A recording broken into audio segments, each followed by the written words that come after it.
Hello students, स्वागत है आपका ज्योग्राफी के इस थर्ड लेक्चर में। जैसे कि हम लोग पिछले लेक्चर में संसाधनों के वर्गीकरण को देखा था, जिसमें हम लोगों ने उत्पत्ति के आधार पर संसाधन के दो प्रकार, जैव और अजैव, और साथ ही उपयोगिता के आधार पर संसाधन के दो प्रकार, नवीकरणीय और अनवीकरणीय को देखा था। आज आगे बढ़ते हैं, उसी सीरीज को आगे बढ़ाते हैं। इसमें देखेंगे कि स्वामित्व के आधार पे संसाधन के चार प्रकार होते हैं। इसमें है पहला व्यक्तिगत संसाधन, दूसरा है सामुदायिक संसाधन, तीसरा है राष्ट्रीय संसाधन और चौथा है अंतर्राष्ट्रीय संसाधन। ठीक, आगे बढ़ते हैं, इसको एक एक करके डेफिनेशन को और इसके उदाहरण को देख लेते हैं। तो हम पहला देखते हैं व्यक्तिगत संसाधन किसे कहते हैं और उसके एग्जाम्पल को। व्यक्तिगत संसाधन इसमें है करे कि ऐसे संसाधन जिस पर किसी खास व्यक्ति का अधिकार होता है तथा जिसके बदले वह क्या करता है, सरकार को कर या टैक्स देता है। ठीक, मतलब वह संसाधन जिस पे किसी खास कोई व्यक्ति क्या करता है, अपना अधिकार रखता है और उसके बदले सरकार को क्या करता है, वो टैक्स देता है। ठीक, उसे क्या कहते हैं, हम व्यक्तिगत संसाधन कहते हैं। व्यक्तिगत संसाधन कहते हैं। जैसे घर, किसी व्यक्ति का घर हो गया, ये व्यक्तिगत संसाधन के रूप में आएगा। फिर निजी भूखंड, निजी भूखंड मतलब उसका निजी जमीन से मतलब है। आगे उसके बाग बगीचे, तालाब, कुआं इत्यादि क्या आते हैं, ये व्यक्तिगत संसाधन में आते हैं। ठीक, आगे बढ़ेंगे तो देखते हैं सामुदायिक संसाधन को। इसमें है कि ऐसे संसाधन जिस पर किसी खास व्यक्ति का अधिकार न होके, जिस पर किसी खास व्यक्ति का अधिकार न होके किसी खास समुदाय का क्या होता है जी, अधिकार होता है। मतलब ऐसे संसाधन जिस पर किसी खास व्यक्ति का अधिकार न होके किसी खास समुदाय के लोगों का अधिकार हो, वह क्या कहलाता है, सामुदायिक संसाधन कहलाता है। जैसे अरे कि गांव की चारण भूमि, गांव में देखे होंगे कि प्रति भूमि होता है, उस पे लोग अपने मवेशियों को, अपने बकरी को क्या करते हैं, चराते हैं। तो वहाँ पे ये हो गया सामुदायिक संसाधन। फिर शमशान, मंदिर मस्जिद के परिसर, गुरुद्वारा, गिरजाघर, सामुदायिक भवन, इसमें क्या होता है कि किसी खास इस समुदाय के लोग इसका यूज करते हैं। आगे है तालाब भी है जो सामुदायिक होता है, सार्वजनिक कुआं जिसमें किसी खास समुदाय के लोग क्या करते हैं, उसको यूज करते हैं। सामुदायिक पार्क है, पिकनिक स्थल है तथा खेल के मैदान, ये सब किसके उदाहरण है जी, तो सामुदायिक संसाधन के उदाहरण है। आगे बढ़ते हैं, तीसरे प्रकार को देख लेते हैं।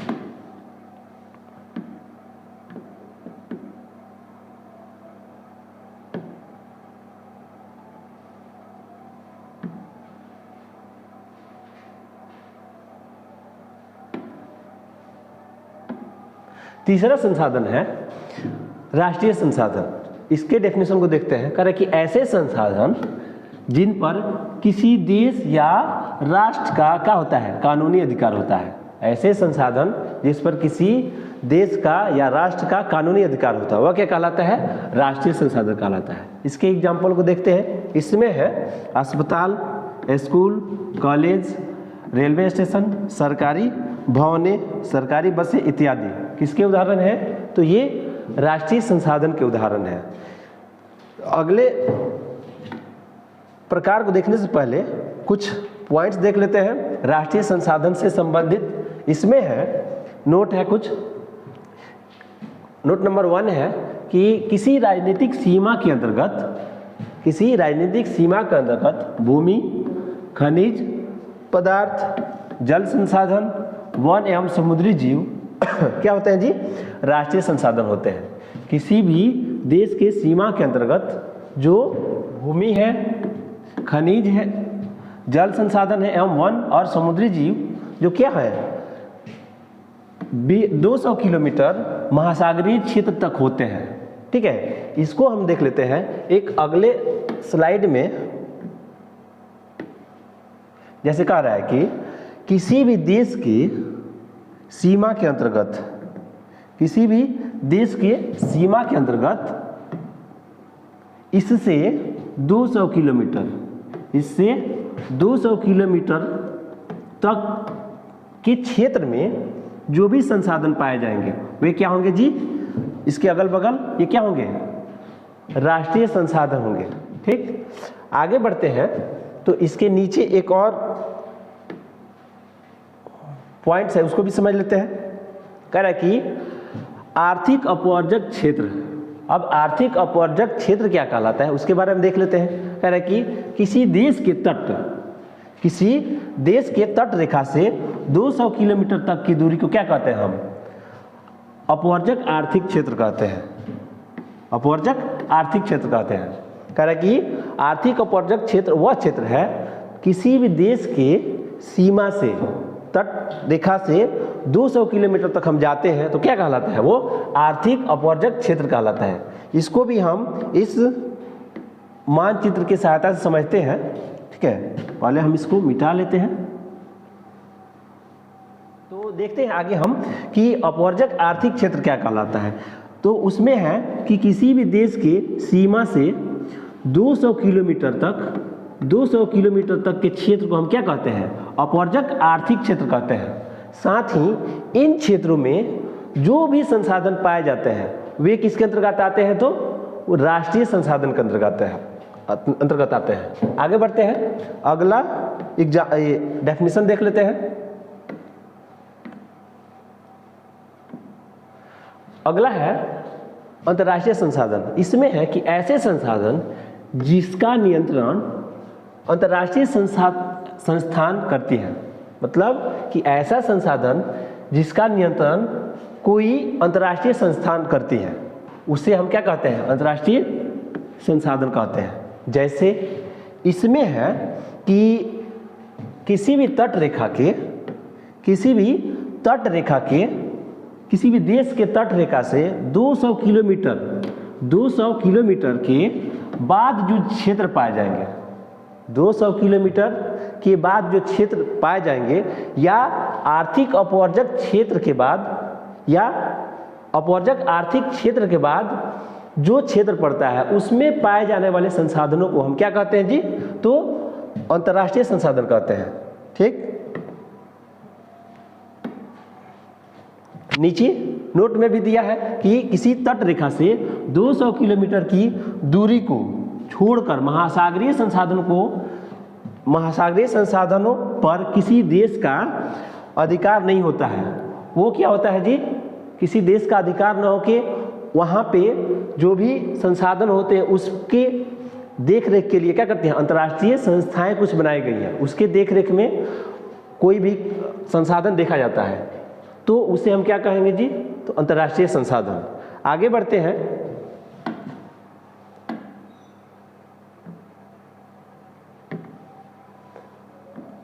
अब विकास के स्तर पर भी संसाधन के 4 प्रकार होते हैं।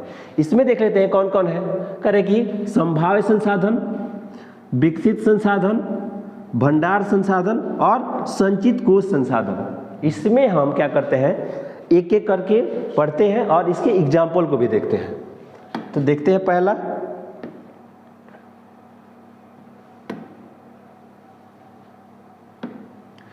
पहला इसमें संभाव्य संसाधन। इसको देखते हैं, करें कि ऐसे संसाधन जो किसी क्षेत्र विशेष में उपलब्ध होते हैं, ऐसे संसाधन जो किसी क्षेत्र विशेष में उपलब्ध होते हैं जिन्हें उपयोग में लाए जाने की क्या होती है जी, संभावना होती है, उसे हम क्या कहते हैं, संभाव्य संसाधन कहते हैं। संभाव्य मीन्स भी होता ही है कि संभावित, हम भविष्य में उस संसाधन का क्या करेंगे, यूज करेंगे। जैसे हिमालय क्षेत्र का खनिज, ठीक है, हिमालय क्षेत्र में अत्यधिक खनिज है, जब भविष्य में उसकी खुदाई होगी तो उसका हम यूज करेंगे। आगे है राजस्थान और गुजरात के क्षेत्र में पवन और सौर ऊर्जा, जब भविष्य में पवन और सौर ऊर्जा का यूज हम करेंगे तो वो किसके अंतर्गत आएंगे जी, तो संभाव्य संसाधन के अंतर्गत आएंगे। आगे बढ़ते हैं, अगले प्रकार को देखते हैं। अगला है विकसित संसाधन। इसमें है कि ऐसे संसाधन जिनका सर्वेक्षण के बाद उपयोग के लिए मात्रा और गुणवत्ता का क्या हो गया है, निर्धारण हो गया है। सर्वेक्षण हो गया है और साथ ही साथ उसके उपयोग के लिए गुणवत्ता और मात्रा का निर्धारण हो चुका है। ऐसे संसाधन क्या होते हैं, विकसित संसाधन कहलाते हैं। आगे बढ़ते हैं, तीसरे प्रकार को देख लेते हैं। तीसरा प्रकार है भंडार संसाधन।